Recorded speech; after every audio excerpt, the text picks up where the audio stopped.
That night was definitely probably the worst night for sleeping. We thought we were going to be protected from the wind there, but the wind just picked up and it was blowing a gale all night and our tents were flapping and making noise, so it was really hard to sleep. But we got up in the morning and pretty sure that we were going to finish the 10 peaks that day, on the third day.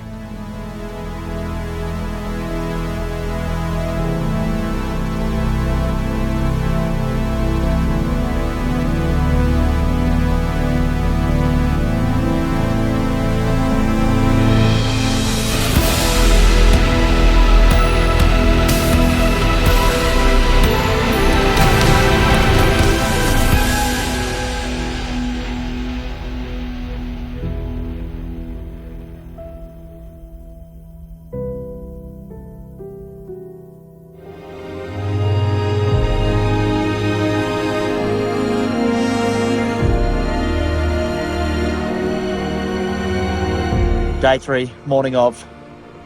Last night was pretty rough. The wind was absolutely relentless. Yes, for hours and hours and hours. So it's still pretty windy. It's looking relatively clear with a little bit of cloud, but the wind is crazy. We've just bunkered down in our mess cave that we dug out last night, which is beautiful and warm in here. Try and protect ourselves and get out of the wind a little bit, to make breakfast and get ready for the day. We've got a big day ahead of us. We've got another 3 mountains we're going to try to do today in this wind, because Friday is getting worse. So we look, I don't know what temperature it is, but I know the winds are probably pushing between 40 and 50 k's, probably 50 k's, gusts up to 60, maybe 70 k's. We had a little bit last night. It was pretty wild. But brekkie this morning is going to be really, really good, and onwards and upwards. We're in the mess cave. That's it. In the morning. Got my oats. I'm feeling good. How's the peanut buttering going, Reese? It's a bit solid. A bit hard to get out of this. We thought the squeeze would be good, but it's kind of frozen. Camp's packed up, still blowing a tass off. We are on our way though. We're just about ready to go and do our first mountain this morning, Mount Northcote, we're not far from the peak from here. And then we've got 2 mountains after that in this breeze. It's a gale, yeah, it's going pretty hard. So look, we hope we can get the 3 peaks done today.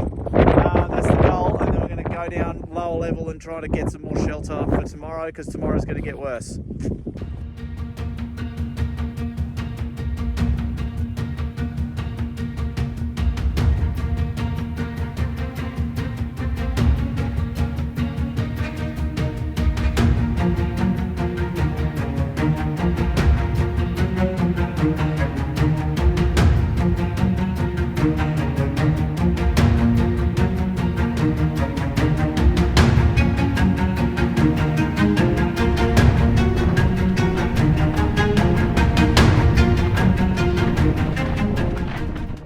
Up to the pass here, this little tunnel. But if we just stay just to the left of that ridge, the wind will hopefully come over our head, so it won't be quite as windy. So we want to go up there, stay on the front of the ridge. Might be a little bit So cool.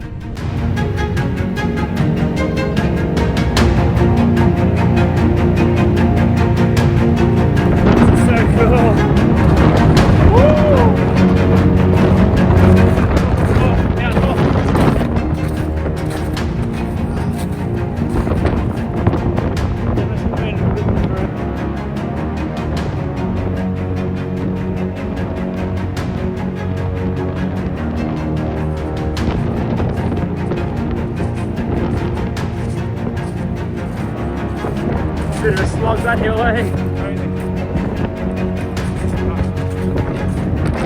How nice is this though?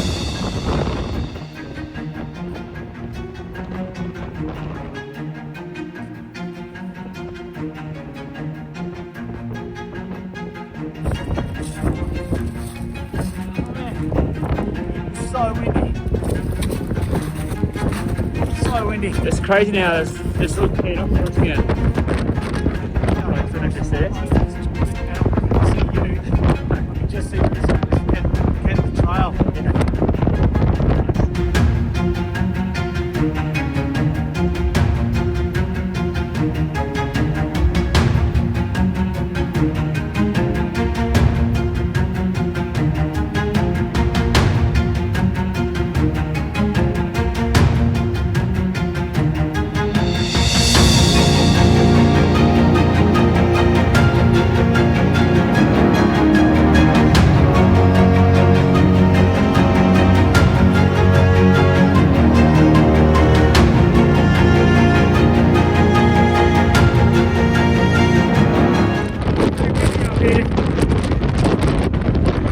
Nice spot to play, but probably here in the video. We're back at the top of our second peak today.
By the time we reached Twynam, it was incredible because we knew that we'd done the 10, we'd achieved it. So to be able to get to the top of that and know that we had to just make our way back down and find a nice secluded place out of the wind to make camp was pretty satisfying.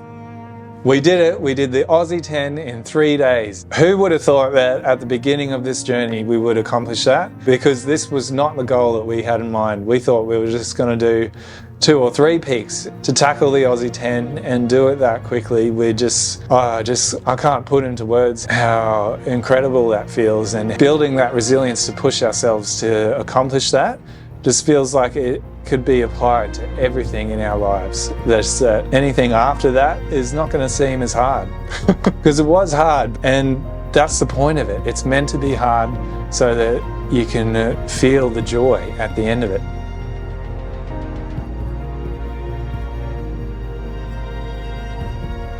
We were burning between 5,000 and 6,000 calories a day, and although we tried super hard to prepare and bring the right amount of calories on the journey, we still were running at a deficit. We were averaging about 30,000 steps a day, and our watches were telling us that we were doing between 20 and 25 Ks per day, even though the map, when we would check back on the map, that's not the distance that travelled.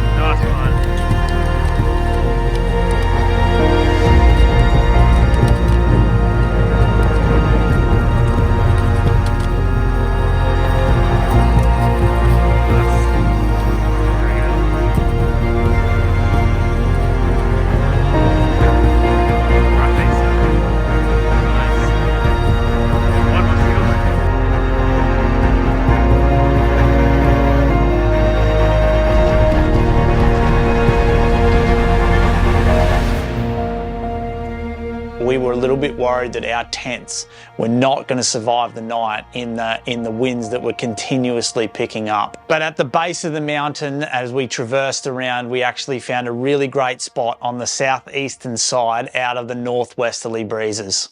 So the tent fits in there now. It really helped that there was a lot of trees around as well to act as a bit of a windbreak through the night. Well, my tent's all good to go. How are your tents going? All good? Yeah, good. They're pitched. Put our stuff in. Solid as.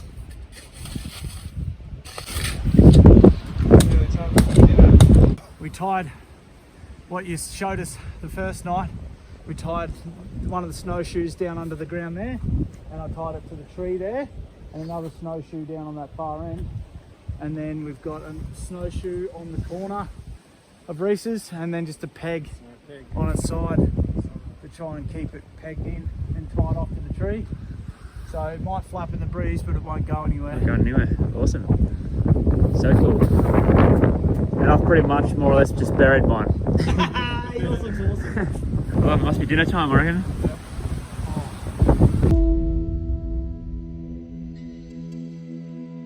Day 4, and that wind has not stopped at all.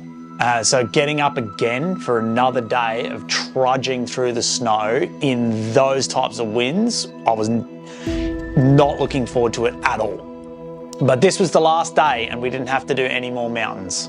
Or so we thought. We've watched the sunrise, absolutely beautiful spot to wake up to. Just woken up, getting ready to pack up camp and head back. We've completed the challenge that what we wanted to set out to do. And now we've got to make the long journey back to the car. I think it's about 20 to 25 Ks today, so it's going to be absolutely brutal, especially because the wind's going to be up around the 65 K mark.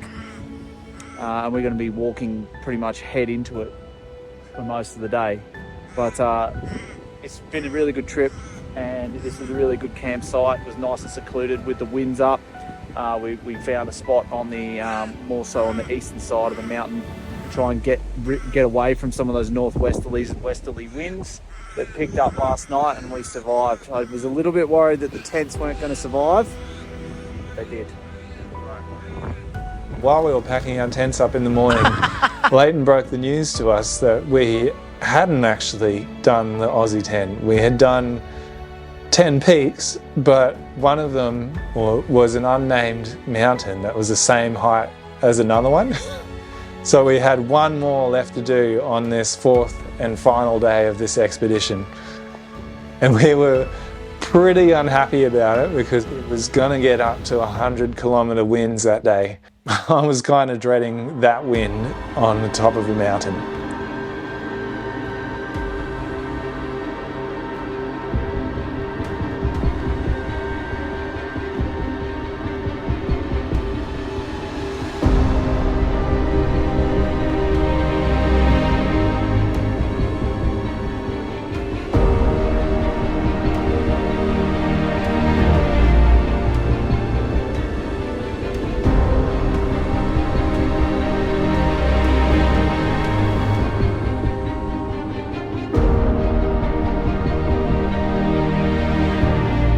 Been trekking for days at this point, averaging between 20 and 30,000 steps every day. In the snow is actually pretty hard going. So to be at the base of this mountain, heading our way up, we were exhausted. So to try and summon that energy to be able to make it up to the top was pretty challenging.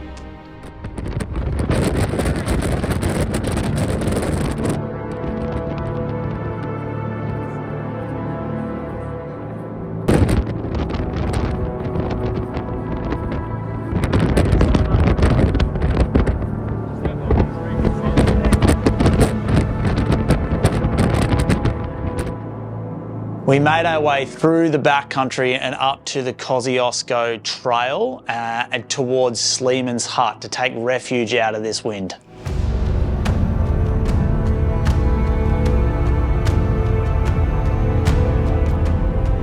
What do you boys? Happy to be out to win? Yeah. It's been pretty windy out there.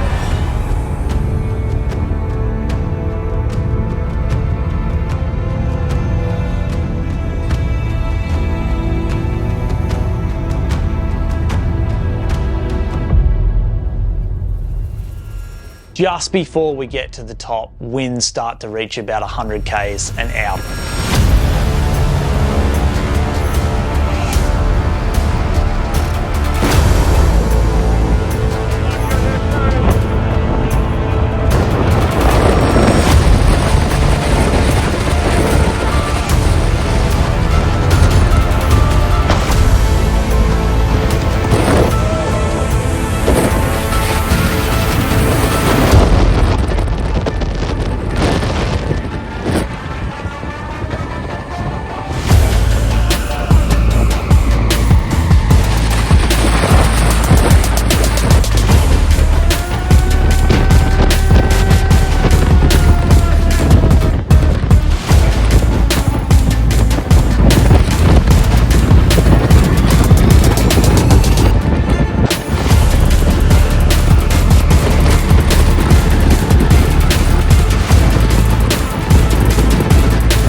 It is at this time that I actually am my most terrified.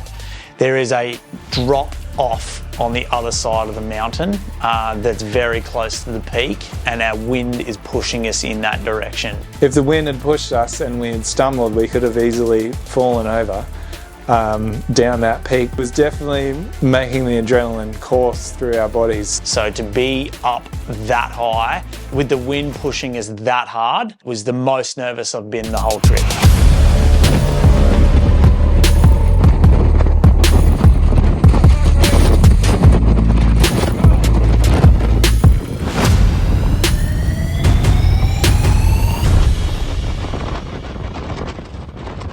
Once we had gotten down the other side, the wind had sort of stopped because we were on the other side of the mountain, and the adrenaline sort of eased off and the endorphins kicked in, and we were like, what were we worried about? We weirdly start laughing about it all, and we start actually saying, like, why is it that we're laughing? And he suggested that it's what they call type 2 fun, which I thought was pretty hilarious. It's the type of fun that injects that adrenaline, and then immediately after you're hit with all the endorphins from that running through your system. It's one of the best feelings you could have, really, if you can make it through that feeling of absolute dread.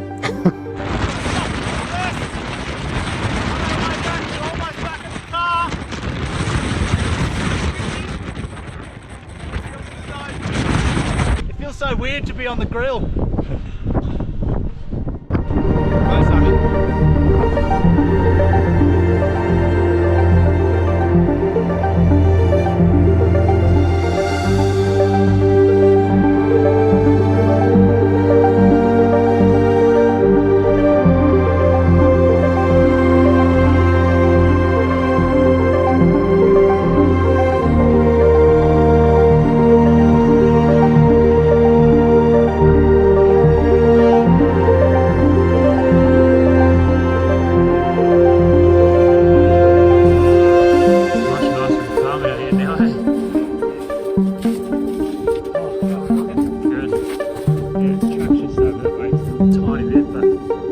Crazy that first peak that we went up over and then slid down that little gully.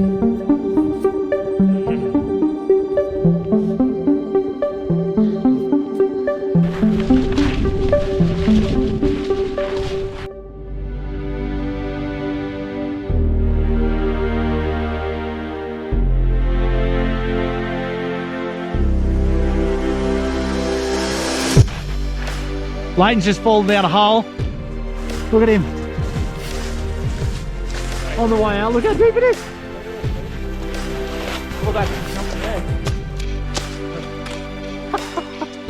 How are you going to get out? You need a hand?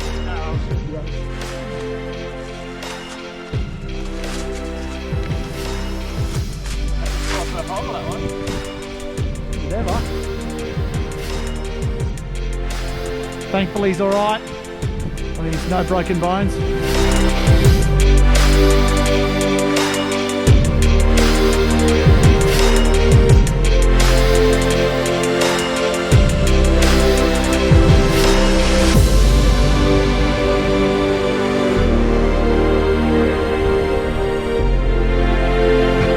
Clouds are brewing.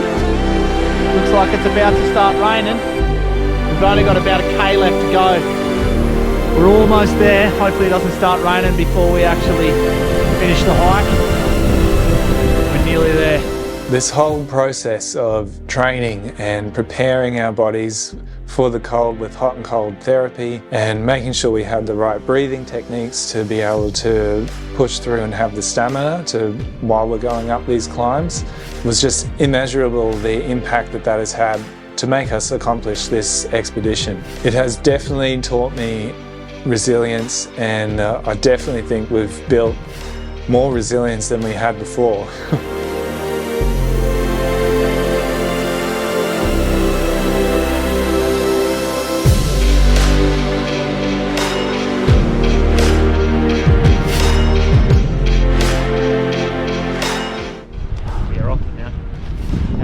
Can you even believe it? Leighton's already got his snowshoes off. So good. Reese is almost down. Nice work, Reese. Welcome to ground level. We did it. Well, we've still got one more hill to go. But we've made it. We've done pretty well keeping the track on the way down too. Yeah, I didn't. Zigzagging and that down and the whole way on. It didn't really make much sense when we were coming down, but I think it's just like make your way down. Yeah, right? no, it worked good. But yeah, back in ground level. How good. Whew. Just 400 meters to go.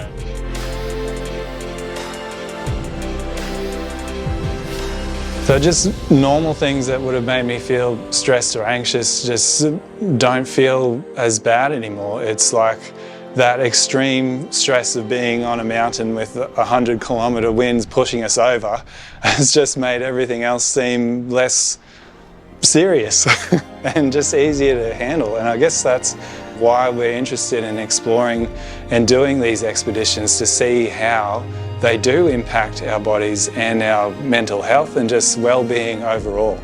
We're just regular guys, and we had an idea to be able to go and do something like this, to push ourselves out of our comfort zone, and now that it's over and we're doubling down again and looking forward to next year and planning next year's expedition, we feel really good about what we've done, what we've accomplished, looking back at what we've accomplished and knowing full well that others can do it too. It's not just us, all right? If we can do it, just regular people, if we can do these types of things, others can too. If you want to continue to live vicariously through us, throwing our bodies into these types of extreme expeditions, then like and subscribe and follow us for the next journey for season 2 for our climate expedition.